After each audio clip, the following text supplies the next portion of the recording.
Tava com um amigo meu aqui no telefone, botafoguense. Aí na hora que eu tava falando com ele, o Botafogo tomou o gol do Santos. Já empatou até.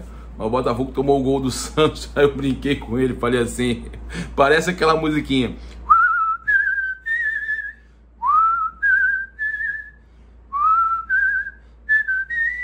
Aí o botafoguense vendo a bola entrar e o rebaixamento chegar. Oh não, oh não, oh não, não, não, não, não. Cara, eu tô fazendo aqui no intervalo, não sei quanto é que vai acabar, se o Botafogo vai conseguir suspirar um pouquinho ali ainda. Difícil, né? Tá praticamente rebaixado, você vai conseguir de repente vencer esse jogo. Às 19 horas nós teremos o nosso programa ao vivo com a Isabelle Costa no canal Paparazzo Rubro Negro 2, falando aí sobre esses primeiros jogos do dia de hoje, né, de domingo. Ainda tem o restante da rodada com o Atlético, com o Inter, mas aí o São Paulo, um resultado de empate ou derrota é sensacional, mas a gente tem que deixar claro que o Flamengo tem que fazer a parte dele, né? O mais importante é o Flamengo fazer a parte dele. Vamos lá, passar para vocês aqui o Andrade, né, em entrevista ao UOL. Ele, inclusive, é nosso amigo, cara. Eu tenho contato do Andrade, posso marcar com ele essa semana, se de repente ele participar do nosso Mengão 11h30. Mas eu achei interessante as aspas que ele deu para o UOL. Ele fala: eu não tenho dúvida nenhuma com relação ao Flamengo poder ganhar o título ainda. São 30 pontos em disputa e pelo elenco que tem, o Flamengo pode conquistar. Agora, precisa mudar a postura, exatamente o que eu estou falando. Ver o que está sendo feito de errado e acreditar que é possível ainda. Eu ainda acredito no título. É só mudar a postura que tem como dar uma nova arrancada. O Andrade falando aí. Na minha época de jogador, a gente sabia que não era sempre que ia resolver na técnica. Tinha um dia ou outro que as coisas davam errado e tinha que mudar a forma de jogar. Precisam entender isso e ter uma alternativa. Não adianta só qualidade técnica. Até usarmos um termo, tem dias que tem que colocar a bunda no chão, né? Vai precisar dar carrinho, algo que foge das características dos jogadores mais técnicos, no caso, né? Nós temos muitos aí, Arrascaeta, Everton Ribeiro, Bruno Henrique, para ganhar o jogo. Às vezes, o próprio Pedro, né, que tem recurso para caramba, às vezes é preciso mudar, né? E ele ainda falou o seguinte: reunir os jogadores e fiz eles verem que a possibilidade de crescerem na carreira é ganhando o título de expressão. O problema do Flamengo é esse, Andrade.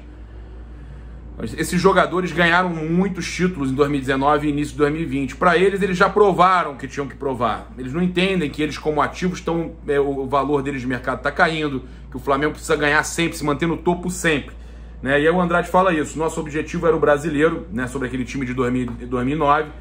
Para isso era preciso estarmos fechados, unidos.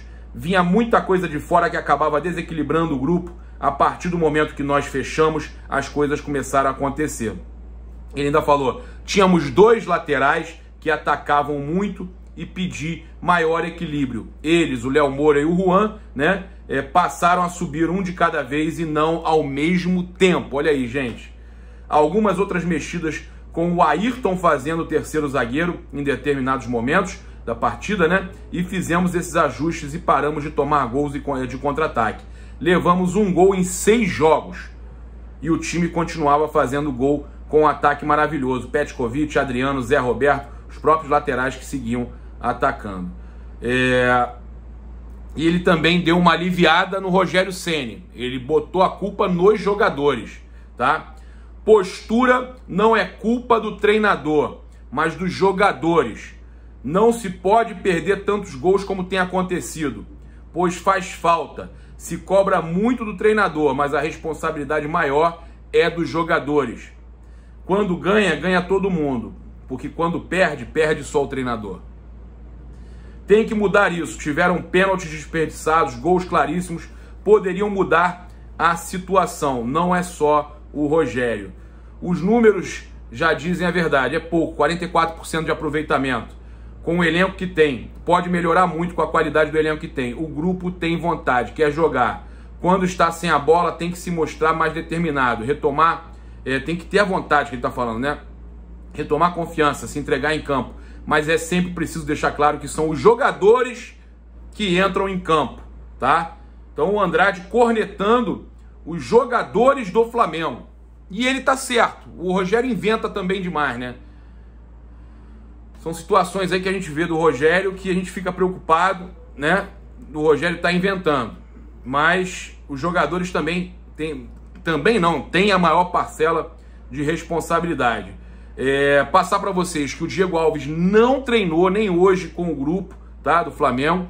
E pela manhã já se falava que ontem ele poderia não ser relacionado. Foi relacionado, vou passar a lista de relacionado para vocês. Ele não treinou junto o tempo todo, né? Não treinou com o grupo, fez os trabalhos dele de fisioterapia e no caso também de recuperação já com o preparador de goleiro, mas não treinou com o grupo, tá? Ele foi relacionado, a comissão técnica colocou ele para viajar, porque são 2 jogos, tem o jogo contra o Palmeiras, tem treinos lá no CT do Brasiliense, então não necessário, o próprio Gerson, por exemplo, que está suspenso, vai estar viajando, vai estar relacionado, tá? Então, vou passar aqui a lista para vocês de relacionados. Flamengo, né, que deve ter no meio de campo ali o Arão, tá? O Arão o Rogério Ceni pode ser que durante o jogo ele opte colocar o Arão na zaga. Acredito que ele comece com Arão, Diego Alves, Arão, Diego Ribas, Arrascaeta, Everton Ribeiro. Se ele fizer o que tá todo mundo pedindo, troca o Everton Ribeiro pelo Pedro. Não que ele que seja barrar o Everton Ribeiro. O Everton Ribeiro não é um baita de um jogador. Ele vai se recuperar, vai recuperar o grande momento e voltará ao time titular. Mas nesse momento iria com o Pedro no lugar dele, jogando centralizado, com o Bruno Henrique de um lado e o Gabigol do outro, tá? A zaga deve ser o Rodrigo Caio e o Natan. Espero que ele não volte com o Gustavo Henrique. E nas laterais, o Isla e o nosso Felipe Luiz. E no gol é provável que ele mantenha o César, né, visto que ele já substituiu o Hugo Souza, o jovem Hugo Souza pelo César, e o Rogério não vai ficar mudando o tempo todo. A gente acredita até que ele utilize o César, já que o Diego Alves foi relacionado, mas ainda não treinou com o grupo, é só para viagem. Bem, passar a lista de relacionados para vocês: Bruno Henrique, César, De Arrascaeta, Diego Alves, Everton Ribeiro, Felipe Luiz, Gabigol, Gabi, né? Gabriel Batista, Gerson, Gustavo Henrique, Hugo, Isla, João Gomes, João Lucas, Léo Pereira, Matheus Tuller, Mateuzinho, Michael, Natan, Pedro, Pepe, Rodrigo Caio, René, Rodrigo Muniz, Vitinho e o William Arão. E o Gerson não joga nesse jogo, suspenso, e ele não levou o Richard Rios. Eu levaria o Richard Rios, eu senti falta do nome do Richard Rios, né? Ele também não levou o Ramon, mais uma vez ele não leva o Ramon, ele leva o René, tá? E agora não tem a desculpa, inclusive, dele falar que não levou o Ramon porque o Flamengo, ele vai estar no Sub-20, ele vai estar disputando algum jogo do Sub-20, como ele disputou, né, contra o Atlético Paranaense.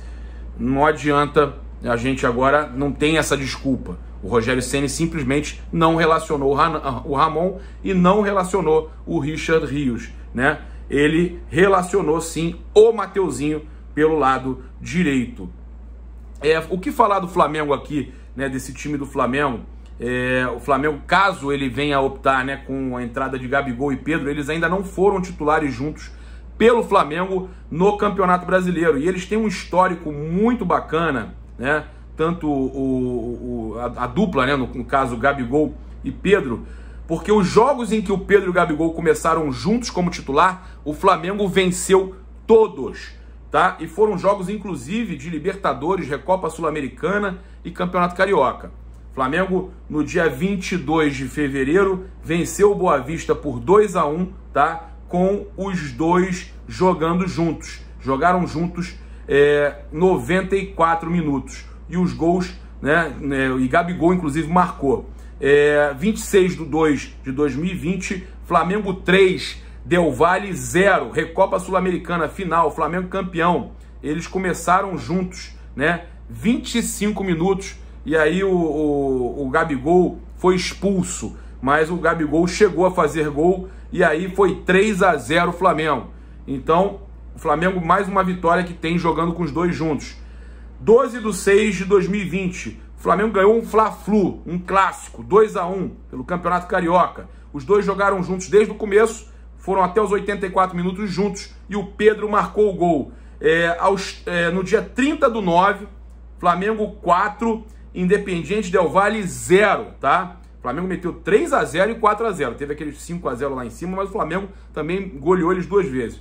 Pela Libertadores, jogaram 45 minutos juntos, primeiro tempo todos juntos, começaram juntos e o Pedro marcou também nessa partida. Então, é importante a gente salientar que os dois jogando juntos, o Flamengo não deixou de vencer os jogos. O Flamengo nem empatou, ele ganhou todos os jogos que eles dois jogaram juntos. As duplas de ataque do Flamengo no Brasileirão, né? Olha só, que mais jogaram, tá? E aí, no caso, com partidas iniciadas, tá? Bruno Henrique e Gabigol 10, Bruno Henrique e Pedro 10, Pedro e Lincoln 2, Pedro e Pedro Rocha 1, Pedro e Michael 1, Gabigol e Michael 1, Pedro e Vitinho 1, Bruno Henrique e Vitinho 1, tá? Aí são essas outras duplas. Mas é isso, é um histórico bacana que tem o Gabigol e o Pedro juntos, né? Eles têm esse histórico muito bacana.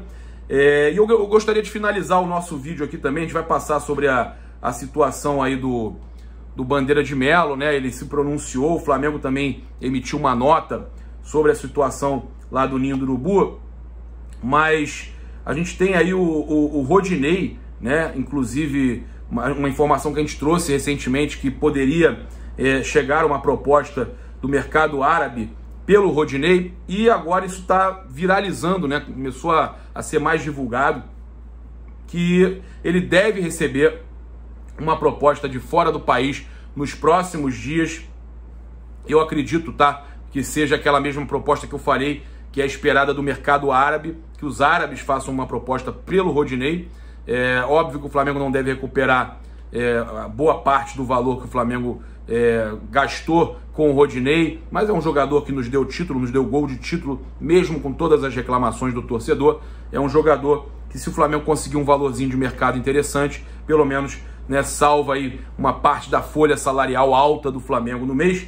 E aí, o mundo árabe, né, segundo também algumas publicações, estaria de olho e deve fazer essa proposta. A gente já tinha falado sobre isso com vocês. Então, essa situação aí do Rodinei, a gente torce, né, que o Flamengo consiga pelo menos um valor aí interessante, na casa de 2, 3 milhões de dólares, né? Lembrando que lá os árabes costumam negociar mais em dólares do que em euros. Então, quem sabe o Flamengo consiga aí uns 2, 3 milhões de dólares no Rodinei. Seria sensacional. Passar uma informação aqui sobre Renato Gaúcho. Muito se fala sobre Renato Gaúcho. E aí teve o Alex Bagé, que tem também um canal no YouTube, né? Jornalista lá do Sul. Ele fala o seguinte: não se tem a certeza se o Renato pode ou não sair do Grêmio. Eu tenho a informação de que pela vontade do clube ele não sai, né? Mas será que a vontade do Renato e a pressão de uma outra proposta não vai ser suficiente para tirar ele? A vontade do Grêmio, eu tenho certeza, é que ele vá até o final de 2022, né? E aí muito se fala, tem se falado, torcedores comentando. Ele fala que, no caso, eu não tenho mais tanta certeza assim da vontade do Renato de permanecer lá. A informação que eu tenho é que o Renato não aceitou conversas antes das finais da Copa do Brasil, ou seja, é uma lista interminável de especulações. Mas muita gente falando do Renato vir pro Flamengo e tudo mais, e a gente acompanhando de perto aí também os jornalistas lá do Sul, né, já não dão como certa a permanência do Renato Gaúcho para a temporada de 2021, né, essa que se inicia em março. A gente teve aí o Bandeira de Melo, então, se pronunciando. Ele falou o seguinte: é com profunda decepção e perplexidade que tomo conhecimento da denúncia do MP, me atribuindo responsabilidade pela lamentável tragédia e pelas mortes das crianças no Ninho do Urubu, fatos ocorridos quando já não era mais presidente do clube. O Bandeira de Melo era o presidente, tinha acabado de sair, a outra gestão tinha acabado de assumir, por isso que aconteceu tudo isso, que eles culpam a gestão anterior, mas ele já tinha saído. Ao longo do nosso mandato, as condições de habitabilidade, exatamente, e de trabalho dos nossos atletas da base foram melhoradas. Condições estas que o próprio MP conhecia, acompanhava e concordava, deixando ao fim de dezembro de 2018 os meninos já ocupando as novas e definitivas instalações, as melhores existentes no Brasil. Sabe-se lá a razão, mas a verdade é que a investigação ignorou todas as petições de minha defesa, solicitando a produção de provas, bem como também ignorou tudo o quanto fora descoberto pela imprensa numa linha que poderia ajudar a se chegar à verdade dos fatos. Ao que tudo indica, a investigação simplesmente se preocupou em encontrar um culpado pré-determinado, de maneira conveniente para alguns. Tenho certeza de que em juízo minha defesa demonstrará essa profunda injustiça e o Poder Judiciário afastará definitivamente essa imputação absurda. Reitero minha total confiança nas instituições do nosso país e reforço que nesse processo nada é mais importante do que a tentativa de minimizar a dor das famílias que foram destroçadas por essa tragédia. E mais uma vez apresento minha incondicional solidariedade. Eu sinceramente espero que a justiça seja feita, que as coisas sejam resolvidas. Entendo que eles queiram encontrar os culpados, mas eu acho que tudo tem que ser avaliado, todas as provas precisam ser avaliadas, né? Se o ex-presidente Bandeira de Mello está falando que ele apresentou tudo e isso foi ignorado, isso precisa ser levado em consideração. Aí o Flamengo também publicou o seguinte: o Flamengo está acompanhando o processo judicial envolvendo a eventual responsabilidade criminal pelo incêndio no Ninho do Urubu e tomou conhecimento da denúncia oferecida pelo MP. O clube está à disposição da justiça, como sempre esteve, e acredita que será feita a justiça. O clube prefere não entrar em mérito, haja vista sua plena confiança na justiça, né? Além do Bandeira de Mello, então, a gente teve também outros dirigentes, como o próprio Carlos Noval, que é também um gerente lá no Ninho do Urubu, né? Ele faz essa questão toda de transição da base, né, e tudo mais. A gente espera que justiça seja feita, gente. Essa é a verdade, é o mais importante. Independente da sua preferência por determinada chapa política dentro do clube, eu sempre vou lutar pela justiça. Então, eu desejo sorte, né, a todos os envolvidos, que possam provar a sua inocência, né, se são inocentes, que possam provar a sua inocência, e que, se Deus quiser, tudo vai se ajeitar com relação também à questão das famílias, dos acordos. A gente espera que o Flamengo consiga resolver tudo o mais rápido possível. Ainda falta uma família e meia, né? Tem a família do Riquelmo, que a mãe não aceitou, e tem a família do Christian Ismério também, que o Flamengo está tentando esse acordo, está próximo até de conseguir alguma coisa, e aí vai ficar só a mãe do menino lá do Riquelmo. Eu espero que tudo se resolva. Convido você que está com a gente aqui até agora que se inscreva, que é muito importante a sua inscrição aqui no canal Paparazzo Rubro Negro. Sempre muito importante você ajudar uma mídia independente. Então se inscreve aqui no canal, aciona a notificação, o sininho, deixa aquele like maroto no vídeo. E claro, lembro vocês que agora, daqui a pouquinho, às 7 horas da noite, tem uma live rolando no canal Paparazzo Rubro Negro 2 com a Isabelle Costa, a nossa repórter. Valeu, galera, saudações rubro-negras. Isso aqui é Flamengo. Grande abraço.